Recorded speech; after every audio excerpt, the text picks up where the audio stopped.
Hello students, welcome to Ambition Classes. This is Neeraj. आज हम पढ़ने वाले हैं क्लास 12th हिस्ट्री का chapter 1 bricks beads and bones, ईंटें मनके और अस्थियां, जिसमें हम पढ़ेंगे हड़प्पन सिविलाइजेशन के बारे में। स्टूडेंट्स, साइंस के स्टूडेंट्स तो काफ़ी इजीली टीचर मिल जाते हैं। कॉमर्स के स्टूडेंट्स के लिए भी काफ़ी सारे ऑप्शंस अवेलेबल हैं, लेकिन आर्ट्स के स्टूडेंट्स काफ़ी परेशान होते हैं एक सही टीचर ढूंढने में। लेकिन आज यह सीरीज हम आर्ट्स के उन्हीं स्टूडेंट्स के लिए शुरू करने जा रहे हैं, जिसमें हम पहला चैप्टर हिस्ट्री का पढ़ने जा रहे हैं। इसके बाद हम आगे जाकर ज्योग्राफी और पॉलिटी के चैप्टर्स को भी लाने की कोशिश करेंगे। तो चलिए आगे पढ़ते हैं हम ब्रिक्स बीट्स एंड बोन्स के बारे में। स्टूडेंट्स, हिस्ट्री में डिटेल में जाने के पहले हम एक बार रिवीजन कर लेते हैं कि हिस्ट्री की टाइमलाइन को किस प्रकार से रीड किया जाता है, हिस्ट्री को किस प्रकार से पढ़ा जाता है। काफी सारे स्टूडेंट्स आज भी कंफ्यूज होते होंगे कि बीसी और बीसीई क्या है, एडी और सीई क्या है, और इसी वजह से उन्हें डेट्स याद रखने में काफी परेशानी होती है। तो आज हम उसी कंफ्यूजन को दूर कर लेते हैं। जैसा कि आप देख पा रहे हैं, ये ऑरेंज लाइन जीसस क्राइस्ट के जन्म को दिखलाती है। जीसस क्राइस्ट के जन्म के पहले के जितने भी इवेंट्स हैं, जन्म के पहले के जितने भी इवेंट हैं, उन्हें हम बीसी या बीसीई कहते हैं। बीसी का मतलब स्टूडेंट्स होता है बिफोर क्राइस्ट, और बीसीई का मतलब होता है बिफोर कॉमन एरा। इसी प्रकार से जीसस क्राइस्ट के जन्म के बाद के जितने इवेंट्स हैं, उन्हें स्टूडेंट्स हम एडी या सीई कहते हैं। एडी का मतलब होता है एनो डोमिनी, और सीई का मतलब होता है कॉमन एरा। एक एग्जांपल से समझते हैं। यदि कोई इवेंट 218 बीसी में हुआ था, इसका मतलब है यह जीसस क्राइस्ट के जन्म से 218 ईयर्स बिफोर का यह इवेंट है। इसी प्रकार से यदि कोई इवेंट 1066 एडी में हुआ था, इसका मतलब है यह जीसस क्राइस्ट के जन्म के बाद 1066 वर्ष बाद की यह घटना है। स्टूडेंट्स, तो अब आप जान चुके हैं कि बीसी बीसीई क्या होता है और एडी सीई क्या होता है। बीसी बीसीई दोनों ही एक ही प्रकार से यूज किया जाता है। इसी प्रकार से एडी और सीई को भी हम एक ही तरह से यूज करते हैं, खाली नाम अलग अलग हैं, इनका मतलब एक ही होता है। चलिए आगे पढ़ते हैं, आते हैं अपने मेन पॉइंट पर, जिसका नाम है the bricks beads and bones Harappan civilization. Harappan civilization को हम इंडस वैली सिविलाइजेशन या सिंधु घाटी की सभ्यता के नाम से भी जानते हैं। यह लगभग 2600 बीसी में सिंधु घाटी, सिंधु रिवर के आसपास फली फूली। अब मैं बतलाना चाहूंगा कि 2600 बीसी का मतलब क्या होता है।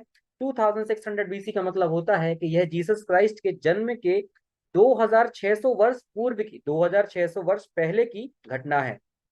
हड़प्पन सिविलाइजेशन वर्ल्ड की सबसे बड़ी ब्रॉन्ज एज सिविलाइजेशन भी है। स्टूडेंट्स, जिस प्रकार से हड़प्पन सिविलाइजेशन है, उसी प्रकार से वर्ल्ड के कई अलग अलग क्षेत्रों में भी अलग अलग प्रकार की सिविलाइजेशन रही थी उसी समय पर, जैसे कि इजिप्शियन सिविलाइजेशन, मेसोपोटामियन सिविलाइजेशन या चाइनीज सिविलाइजेशन। हम देख सकते हैं कि इजिप्शियन सिविलाइजेशन भी किसी रिवर के आसपास ही रही होगी। जैसा कि हम जानते हैं इजिप्ट में नाइल रिवर थी, तो यह नाइल रिवर के आसपास ही फ्लोरिश करी। इसी प्रकार से मेसोपोटामिया भी टिग्रिस रिवर के आसपास ही फली फूली। चाइनीज सिविलाइजेशन भी येलो रिवर के आसपास ही रही।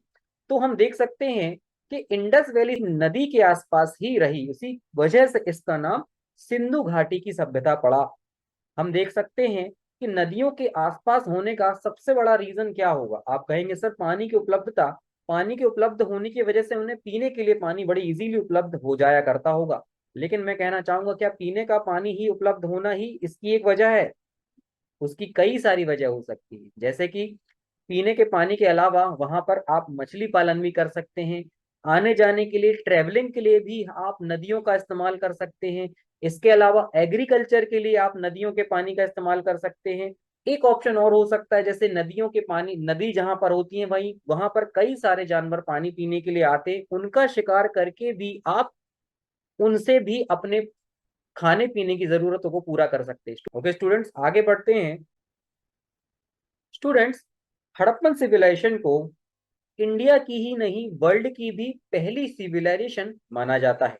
आर्कियोलॉजिस्ट आज तक इस पूरे रीजन में करीबन 1000 सेटलमेंट्स ढूंढ चुके हैं, लेकिन इस पूरे रीजन में जो सबसे बड़े हमें आज तक सेटलमेंट मिले हैं उनमें सबसे पहला नाम आता है हड़प्पा और दूसरा आता है मोहनजोदाड़ो।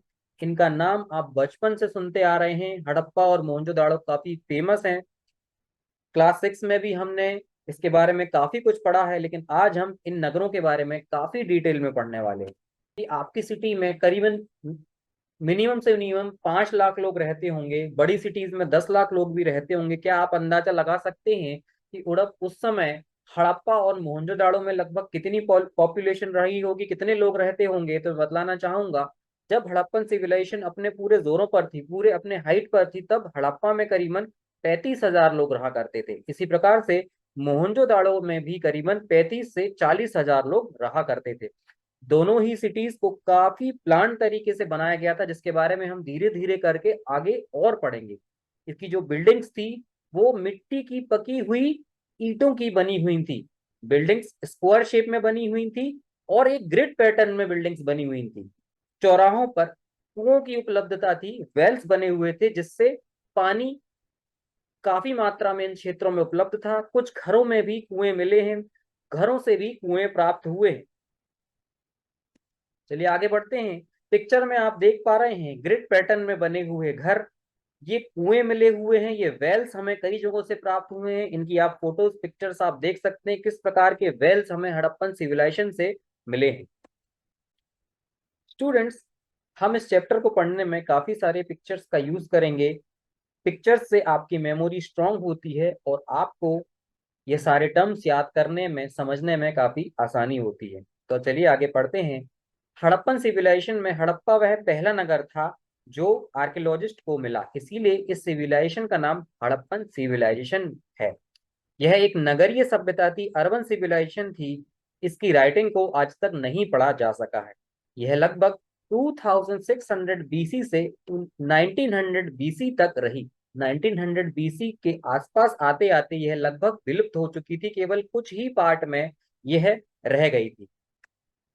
हड़प्पन सिविलाइजेशन जैसा कि हम बतला चुके हैं कि 2600 बीसी में स्टार्ट हुई और 1900 बीसी तक आते आते यह विलुप्त हो गई थी। इसको हम 3 हिस्सों में डिवाइड कर सकते हैं, इस टाइमलाइन को हम 3 हिस्सों में डिवाइड कर सकते हैं।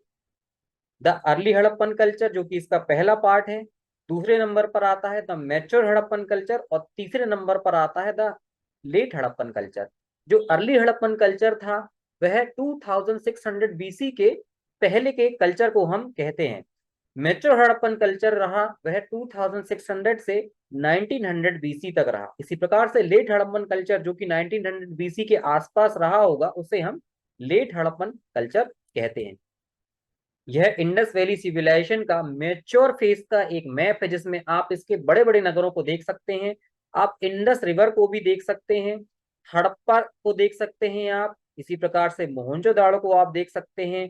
यह धोलावीरा है, इसके अलावा लोथल है, राखीगढ़ी है। यह इसके सबसे इंपॉर्टेंट नगर हैं। अभी हम पढ़ रहे हैं हड़प्पा और मोहनजोदाड़ो के बारे में, तो चलिए आगे बढ़ते हैं। अब हम देखेंगे कि इस आर्कियोलॉजी में मेजर डेवलपमेंट्स कैसे कैसे हुए, किस प्रकार से हमने हड़प्पन सिविलाइजेशन की खोज की, कौन कौन इसके भागीदार रहे, किस प्रकार से हम आगे बढ़े। 1861 में कोलकाता में आर्कियोलॉजिकल डिपार्टमेंट ऑफ इंडिया की स्थापना की गई। आर्कियोलॉजिकल डिपार्टमेंट वह डिपार्टमेंट होता है जो हमें हमारी हिस्ट्री के बारे में जानकारी देता है और इसकी खोजबीन भी करता है। आपको याद होगा कि 1861 में तो हमारे यहाँ पर ब्रिटिश रहा करते थे, तो ऑब्वियसली जो इसके पहले डायरेक्टर थे वे भी एक ब्रिटिशर्स थे। उनका नाम था अलेक्जेंडर कनिंगम। इन्हें ही इंडियन हिस्ट्री का फादर कहा जाता है। He was the father of the Indian history. इनके बाद आए जॉन मार्शल जो कि लगभग 1902 से 1928 तक आर्कियोलॉजिकल डिपार्टमेंट ऑफ इंडिया के डायरेक्टर रहे। इन्हीं की लीडरशिप में हमने हड़प्पन सिविलाइजेशन की खोज की। जी हाँ दोस्तों, इन्हीं की लीडरशिप में हमने हड़प्पन सिविलाइजेशन की खोज की। लेकिन खोजकर्ता जॉन मार्शल नहीं थे, खोजकर्ता थे हमारे दयाराम साहनी, जिन्होंने 1921 में हड़प्पन सिविलाइजेशन की खोज की थी। चलिए आगे पढ़ते हैं अर्ली आर्कियोलॉजिकल कल्चर के बारे में। अर्ली आर्कियोलॉजिकल कल्चर, जिसे हम अर्ली हड़प्पन कल्चर के नाम से भी जानते हैं, जो 2600 बीसी के पहले रहा होगा स्टूडेंट्स। लेकिन आपके मन में तो आता होगा ना कि सर अर्ली हड़प्पन कल्चर और मैच्योर हड़प्पन कल्चर में हम डिफरेंस कैसे करेंगे, कैसे इनका अंतर मिलेगा। इसका सबसे बड़ा अंतर होता है इसकी पॉटरी। पॉटरी का मतलब होता है मिट्टी के बने हुए जो बर्तन थे उस समय के अलग हुआ करते थे। इसी प्रकार से हमें कुछ एग्रीकल्चर के प्रूफ भी मिले, खेती के प्रूफ भी मिले हुए हैं जो मेच्योर हड़प्पन कल्चर से पहले के हुआ करते थे। भाई मेच्योर हड़प्पन कल्चर उस समय है जब ये लोग ऑलरेडी मेच्योर हो चुके थे, इन्हें काफी एग्रीकल्चर की नॉलेज हो चुकी थी, पॉटरी में भी इन्होंने काफी कुछ एडवांस इंस्ट्रूमेंट का यूज करके पॉटरी में भी काफी अच्छा काम कर लिया था। तो पहले के जो पॉटरी हुआ करती थी वो उतनी उतनी अच्छी क्वालिटी की नहीं हुआ करती थी, इसीलिए हम देख पाते हैं कि भाई पुरानी जो पॉटरी थी वो थोड़ी अलग थी। उसके बाद हम देखते हैं कि जो एग्रीकल्चर के प्रूफ भी थे उस समय एग्रीकल्चर के भी अलग एविडेंस मिले हैं। इसके बाद आता है पास्टोरलिज्म। पास्टोरलिज्म का मतलब होता है कि किस प्रकार के जानवर ये लोग पालते थे, किस प्रकार के जानवरों से ये लोग अपना काम करते थे, काम लेते थे। इसी प्रकार से क्राफ्ट था, क्राफ्ट भी अर्ली आर्कियोलॉजिकल कल्चर का अलग हुआ करता था। लेकिन लेकिन सबसे जो इम्पोर्टेंट हमें प्रूफ मिला है अर्ली आर्कियोलॉजिकल कल्चर का, वह है उसकी बिल्डिंग्स। उसकी जो बिल्डिंग हुआ करती थी वो काफी स्मॉल हुआ करती थी, काफी छोटी साइज में हुआ करती थी।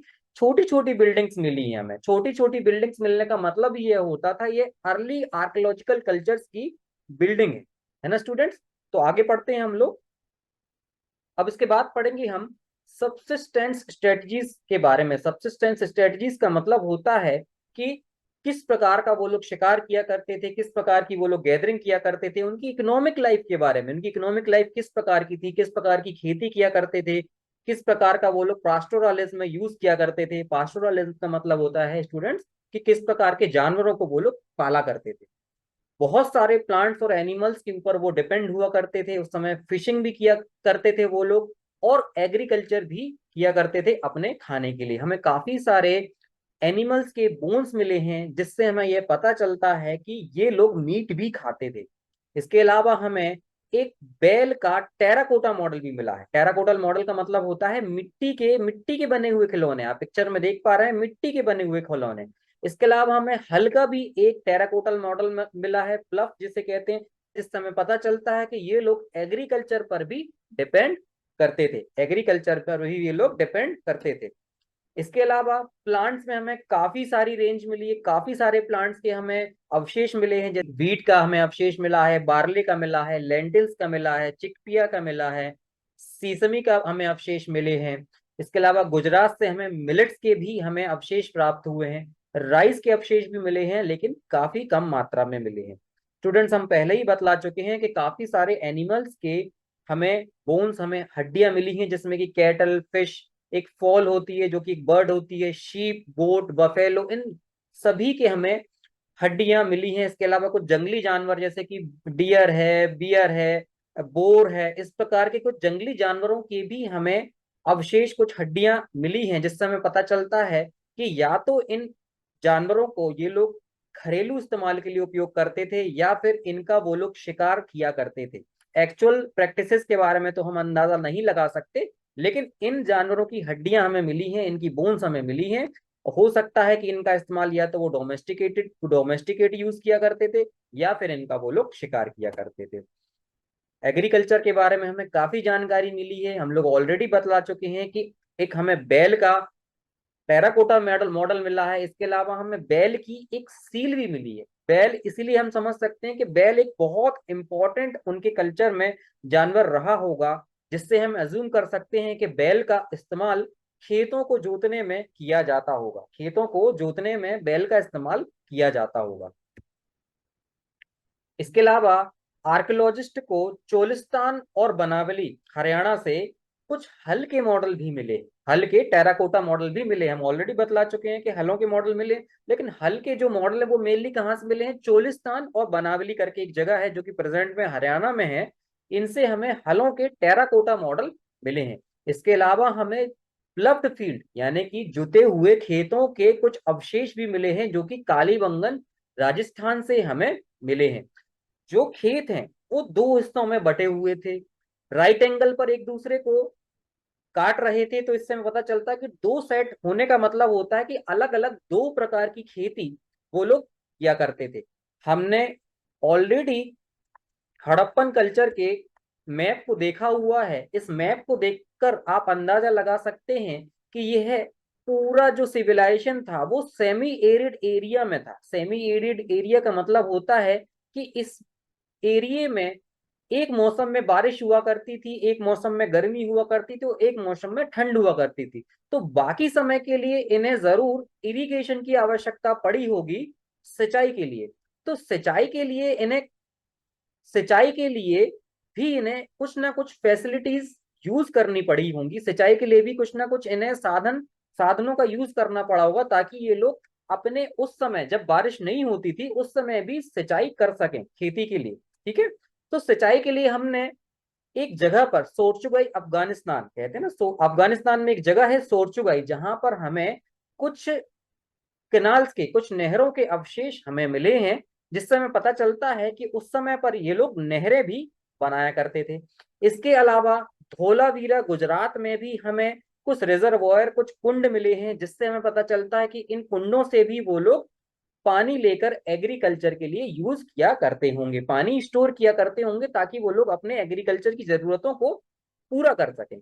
इसके अलावा स्टूडेंट्स, हम अपना जब खाना बनाते हैं तो हमें बहुत सारे इंस्ट्रूमेंट्स की आवश्यकता पड़ती है। ग्राइंडिंग करने के लिए हमें, मिक्सिंग करने के लिए हमें वेसल्स की जरूरत पड़ती है, कढ़ाई की जरूरत पड़ती है। तो इसी प्रकार के कुछ इंस्ट्रूमेंट की आवश्यकता इन्हें भी पड़ी होगी। ये जो इक्विपमेंट्स थे वो या तो स्टोन के बने हुए थे, मेटल्स के बने हुए थे, या फिर वो मिट्टी के बने हुए थे। स्टूडेंट्स, एक सबसे इंपॉर्टेंट जानकारी मैं आपके साथ शेयर करना चाहूंगा कि हड़प्पन कल्चर में, हड़प्पन सिविलाइजेशन में कहीं भी लोहे के अवशेष प्राप्त नहीं हुए हैं। लोहा कहीं भी नहीं मिला है। आप यदि कहीं पर इस बात को नोट कर रहे हो तो जरूर नोट कर लें। यदि आपको क्वेश्चन आता है कि क्या हड़प्पन सिविलाइजेशन में लोहे का कहीं पर भी कोई कोई इंस्ट्रूमेंट मिला है, तो आपका आंसर होगा नहीं, नो।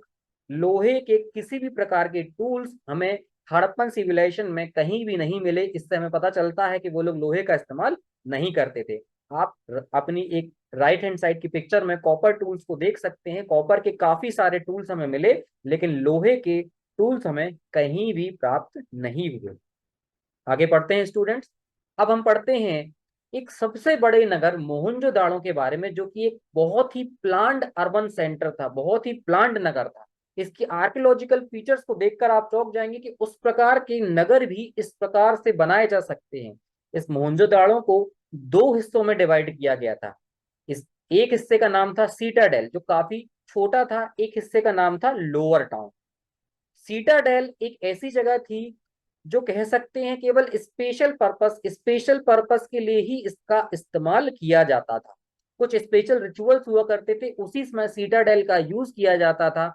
लेकिन लोअर टाउन एक वो जगह थी जिसमें जो लोग थे वो लोअर टाउन में ही रहा करते थे। लोअर टाउन भी काफी बड़ी जगह थी जिसमें लोग रहा करते थे। सीटाडेल को चारों तरफ से एक दीवार से घेरा गया था, इसी प्रकार से लोअर टाउन को भी एक दीवार से घेरा गया था। वह दीवार लोअर टाउन को सीटाडेल से अलग किया करती थी। आगे पढ़ते हैं हम लोग और डिटेल में। देख सकते हैं पिक्चर में सीटाडेल की एक ओरिजिनल पिक्चर हम देख पा रहे हैं, इसी प्रकार से लोअर टाउन का भी हम एक मॉडल देख पा रहे हैं। आगे बढ़ते हैं स्टूडेंट्स। आगे बढ़ने के पहले हम लोग बतलाना चाहेंगे अपनी एम्बिशन क्लासेस के बारे में। एम्बिशन क्लासेस में हमने काफी सारे कोर्सेज को कवर करने की कोशिश की है। साइंस में हमने बायो, केमिस्ट्री, फिजिक्स, इसी प्रकार से कॉमर्स में भी अकाउंट्स, बिजनेस, इकोनॉमिक्स, और आर्ट्स में भी पॉलिटी, हिस्ट्री, ज्योग्राफी, तीनों सब्जेक्ट्स को हमने कवर करेंगे। जो स्टूडेंट्स हमारी ऑफलाइन क्लासेस को ज्वाइन करना चाहते हैं, हमारे दिए हुए नंबर्स पर कांटेक्ट कर सकते हैं, या डायरेक्टली हमारे एड्रेस पर भी आप संपर्क कर सकते हैं। हमारी क्लास सीबीएसई और एमपी बोर्ड हर प्रकार के स्टूडेंट्स के लिए रहेगी। सेपरेट बैचेस हम लगाएंगे और जल्द ही हम अपने बैचेस स्टार्ट करने वाले हैं, इसलिए जल्द से जल्द आकर संपर्क करें और अपना रजिस्ट्रेशन करवाएं ताकि आपकी सीट कंफर्म हो सके। चलिए आगे पढ़ते हैं कि मोहनजोदाड़ो का लेआउट किस प्रकार का था। इसके आर्किटेक्चरल फीचर्स क्या क्या थे मोहनजोदाड़ो के, एक टाउन प्लानिंग क्या थी। स्टूडेंट्स आप देख पा रहे हैं कि मोहनजोदाड़ो एक बहुत बड़े हिस्से में बसा हुआ नगर था। तो हम देख सकते हैं कि भाई इतने बड़े नगर को बसाने के लिए बहुत सारे लेबर्स को मोबिलाइज किया गया होगा, बहुत बड़े स्केल्स पर लेबर को लगाया गया होगा। यह एक प्लांट नगर था, इसको पहले से प्लान करके बनाया गया था। इसमें ईंटों का इस्तेमाल किया गया था, जिसमें सबसे पहले प्लेटफॉर्म बनाए गए थे और उनके उन प्लेटफॉर्म्स के ऊपर बिल्डिंग्स को बनाया गया था। जो ईंटें थी, लगभग सभी यूनिफॉर्म साइज की ईंटों का इस्तेमाल किया गया था, सभी ईंटें बराबर साइज की ली गई थी बनाने के लिए। इसके अलावा प्लांट नगर होने का मतलब है, आप खुद इमेजिन करके देख लीजिए, जब आप किसी कंस्ट्रक्शन साइट पर जाते हैं तो क्या होता है, सबसे पहले आप नालियों को बनाते हैं, स्ट्रीट्स को बनाते हैं, इसके बाद आप बिल्डिंग्स के बेस को तैयार करते हैं और उसके बाद आप बिल्डिंग तैयार करते हैं। इसी प्रकार से मोहनजोदाड़ो के नगर को भी प्लांट तरीके से बनाया गया था। सबसे पहले स्ट्रीट्स और ड्रेन्स को बनाया गया था, उसके बाद बिल्डिंग्स के बेस को बनाया गया था और उन्हीं बेस के ऊपर बिल्डिंग्स को बनाया गया था। आप देख सकते हैं एक ड्रेन का एग्जाम्पल भी आप देख सकते हैं, ये ड्रेन के बारे में हम आगे डिटेल में पढ़ेंगे। चलिए अब बात करते हैं मोहनजोदाड़ो के एक और आर्किटेक्चरल फीचर के बारे में, इनकी बिल्डिंग्स के बारे में। जैसा कि हम बतला चुके हैं कि सीटाडेल एक ऐसी जगह थी जहां पर कुछ स्पेसिफिक रिचुअल परफॉर्म हुआ करते, लेकिन लोअर टाउन एक ऐसी जगह थी जहां पर रेसिडेंशियल बिल्डिंग हुआ करती थी, जहां पर लोग एक्चुअली रहा करते थे। इन बिल्डिंग्स को एक प्लेटफॉर्म पर बनाया गया था और प्लेटफॉर्म के बीच में बिल्डिंग को बनाया गया था। तो जो चारों तरफ की जगह थी वह रह जाती थी आंगन के रूप में। आंगन के रूप में उस आंगन का इस्तेमाल ये लोग कुकिंग के लिए, कढ़ाई बुनाई, ऐसे कई कार्यों को करने के लिए वो लोग उस आंगन का इस्तेमाल करते थे। स्पेशली वो लोग ड्राई सीजन जब हुआ करता था तब उस आंगन का इस्तेमाल करते थे। अच्छा, कई जगहों पर हमें, कई बिल्डिंग्स में हमें स्टेयरकेस यानी कि सीढ़ियां भी मिली है, जिससे हमें पता चलता है कि ये लोग जो घर हुआ करते थे इनके, ये डबल स्टोरी हुआ करते थे। लेकिन नीचे की जो बिल्डिंग्स थी, नीचे का जो फ्लोर था, उसमें कहीं भी विंडो नहीं मिली। विंडो ना होने का हमें एक कारण समझ में आता है कि ये लोग प्राइवेसी पसंद करते थे। उसके अलावा इनके मेन एंट्रेंस से आप कभी भी इनके आंगन का या इनके घर के अंदर का व्यू नहीं देख सकते थे, क्योंकि बाहर से जाने वाले जो आउटसाइडर होते थे, ताकि वो अंदर का इंटीरियर कहीं भी देख ना सके। उसकी एक वजह प्राइवेसी ही समझ में आती है। हर घर में एक बाथरूम हुआ करता था जो कि ईंटों का बना हुआ था। उन बाथरूम के जो ड्रेन्स थे वो बाहर स्ट्रीट पर जो बड़ा ड्रेन हुआ करता था उससे कनेक्ट हुआ करते थे, ताकि बाथरूम से निकलने वाला पानी डायरेक्ट बड़े ड्रेन में जा सके। अच्छा, कई घरों में हमें बाहर की तरफ कुएं मिले। बाहर की तरफ कुएं होने की एक वजह समझ में आती है कि बाहर से जो निकलने वाले इंसान हैं वे भी उस कुएं का इस्तेमाल कर सके पानी पीने के लिए। ऐसे हमें करीबन 700 कुएं मिले। पिक्चर में हम एक मोहनजोदाड़ो की बिल्डिंग का मॉडल देख सकते हैं कि किस प्रकार की बिल्डिंग एक्चुअली में हुआ करती थी। चलिए आगे बढ़ते हैं। चलिए स्टूडेंट्स पढ़ते हैं एक और आर्किटेक्चरल फीचर के बारे में, स्ट्रीट्स और रोड्स के बारे में। स्टूडेंट्स, इसकी जो मोहनजोदाड़ो की स्ट्रीट्स और रोड्स हुआ करती थी वो एकदम स्ट्रेट हुआ करती थी। कहीं पर भी आपको वेव फॉर्म में स्ट्रीट आपको नहीं मिलेंगी। जो स्ट्रीट्स हुआ करती थी, जो रोड्स हुआ करती थी, वो एक दूसरे को 90 डिग्री के एंगल पर इंटरसेक्ट किया करती थी।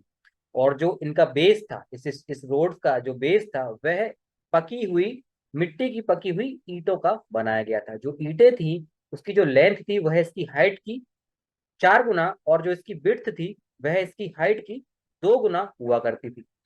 यह जो स्ट्रीट और रोड हुआ करती थी, इनकी जो विड्थ हुआ करती थी वह लगभग 13 से 34 फीट तक हुआ करती थी, और बिल्कुल फुली एक दूसरे के साथ एकदम पैरेलल लाइन में बनी हुई। आप इमेजिन कर सकते हैं, जैसे कि आप दिल्ली या मुंबई को, आप किसी भी नगर को जब ड्रोन से देखेंगे ऊपर से, तो आपको लगेगा कि यह पूरी सिटी एक रेक्टेंगुलर ब्लॉक्स में बटी हुई है। किनके द्वारा? रोड्स के द्वारा, स्ट्रीट्स के द्वारा। इसी प्रकार से इनकी स्ट्रीट्स को भी आप देखेंगे, मोहनजोदाड़ो की आप स्ट्रीट्स को देखेंगे, रोड्स को देखेंगे, तो ये भी पूरे नगर को एक रेक्टेंगुलर, अलग अलग रेक्टेंगुलर ब्लॉक में बांटती थी। इसके अलावा स्टूडेंट्स, हमें एक चीज और मिली है, हर चौराहे पर हमें लैंप पोस्ट मिला है, जिसमें वो लोग आगे के द्वारा पूरे स्ट्रीट को रोशन किया करते होंगे, पूरी स्ट्रीट में लाइट किया करते होंगे। ऐसे कई लैंप पोस्ट हमें मिले हैं। इसके अलावा हमें बहुत सारी स्ट्रीट के साइड में कुछ ट्रैश कैंस भी मिले हैं, जिनमें वो लोग कचरा इकट्ठा करते होंगे। इस समय पता चलता है कि एक म्यूनिसिपल कॉर्पोरेशन भी उस समय हुआ करता होगा, जो कि इन जो कचरों के ट्रैश कैंस थे उनसे कचरों को लेकर कहीं बाहर जाकर उसको फेंका करता हो। स्टूडेंट्स आते हैं अपने नेक्स्ट टॉपिक पर, जो है द ग्रीनरी। ग्रीनरी का मतलब होता है अनाजों को स्टोर किए जाने वाले वेयर हाउसेस। हड़प्पन सिविलाइजेशन में मिली सबसे बड़ी बिल्डिंगों में ग्रीनरी का नाम भी आता है। इसकी साइज की बात करें तो ये लगभग 45 मीटर लंबी और 15 मीटर चौड़ी हुआ करती थी। हड़प्पन सिविलाइजेशन में हमें ग्रीनरीज बड़े बड़े ब्रिक प्लेटफॉर्म के रूप में मिली है। ये लगभग 2 रो में हुआ करती थी और हर रो में 6 ग्रीनरीज हुआ करती थी। ऐसी कई ब्रिक प्लेटफॉर्म हमें कालीबंगन राजस्थान से भी मिले हैं। ग्रीनरीज का यूज अनाजों को सुरक्षित रखने के लिए किया जाता होगा, और ऐसे समय पर उन अनाजों का उपयोग किया जाता होगा जब कोई डिजास्टर आता होगा या कोई क्राइसिस होती होगी, ऐसे समय पर इन अनाजों का उपयोग किया जाता होगा। ग्रीनरीज में मोस्टली राइस, बीट, बार्ले इस प्रकार के अनाजों को स्टोर किया जाता था पब्लिक डिस्ट्रीब्यूशन के लिए। आर्कियोलॉजिकल एविडेंस सजेस्ट करते हैं कि ग्रीनरीज का जो लोअर हाफ पोर्शन था वो स्टोन का बना हुआ था, और जो इसके ऊपर का हिस्सा था वो लकड़ी का बना हुआ था। स्टूडेंट्स आते हैं हमारे आज के लास्ट टॉपिक पर, जो है drainage system of the Harappan civilisation. ये one of the most striking feature है हड़प्पन सिविलाइजेशन का। एक्चुअली जब हड़प्पन सिविलाइजेशन में नगरों को बसाया गया था तो ड्रेन्स और स्ट्रीट को पहले ही प्लान कर लिया गया था, और इनको बनाने के बाद में ही बिल्डिंग के प्लेटफॉर्म को बनाया गया था। हड़प्पन सिविलाइजेशन के हर घर को इन ड्रेन से कनेक्ट किया गया था, ताकि घर से निकलने वाला जो सीवेज है वो डायरेक्टली इन ड्रेन्स के अंदर जा सके। इन ड्रेन्स को मोटर, लाइम, जिप्सम ऐसे मटेरियल से बनाया गया था ताकि इनमें से कोई भी प्रकार की लीकेज ना हो सके। इन ड्रेन्स को बड़े बड़े ब्रिक्स से ढका गया था, जिनको इजीली उठाया जा सकता था, खोला जा सकता था क्लीनिंग के लिए। और रोड्स के दोनों तरफ सीवेज या पिट्स के रूप में बड़े बड़े गड्ढे दिए गए थे, ताकि घरों से निकलने वाला जो सीवेज है वो डायरेक्ट ड्रेन्स में जा सके। इन ड्रेन्स को बड़े बड़े चैनल्स के रूप में बनाया गया था हर इंटरवल पर, ताकि इनकी क्लीनिंग की जा सके। इन ड्रेन्स को पकी हुई ईंटों से बनाया गया था। ऐसे कई ड्रेन्स हमें लोथल से भी मिले हैं। ड्रेन्स के साइड में हमें बहुत बड़े बड़े सैंड के हीप्स मिले हैं, मतलब सैंड के इकट्ठे किए गए हमें ढेर मिले हैं, जिनसे हमें पता चलता है कि हर इंटरवल पर इन ड्रेन्स को क्लीन किया जाता होगा। इससे हमें पता चलता है कि ड्रेन्स को रेगुलरली क्लीन किया जाता था। Okay students, that's all for today. हमारी नेक्स्ट क्लास में पढ़ेंगे हम लोग द ग्रेट बाथ, जो कि हड़प्पन सिविलाइजेशन का सबसे इंपॉर्टेंट टॉपिक है और कई बार एग्जाम्स में पूछा गया है। यदि आपको मुझसे पढ़ना अच्छा लगता है तो हमारे चैनल को लाइक करें, सब्सक्राइब करें और शेयर करें। और यदि आप हमारी ऑफलाइन क्लासेस ज्वाइन करना चाहते हैं तो स्क्रीन पे दी हुई डिटेल्स को फॉलो करें। थैंक यू, धन्यवाद।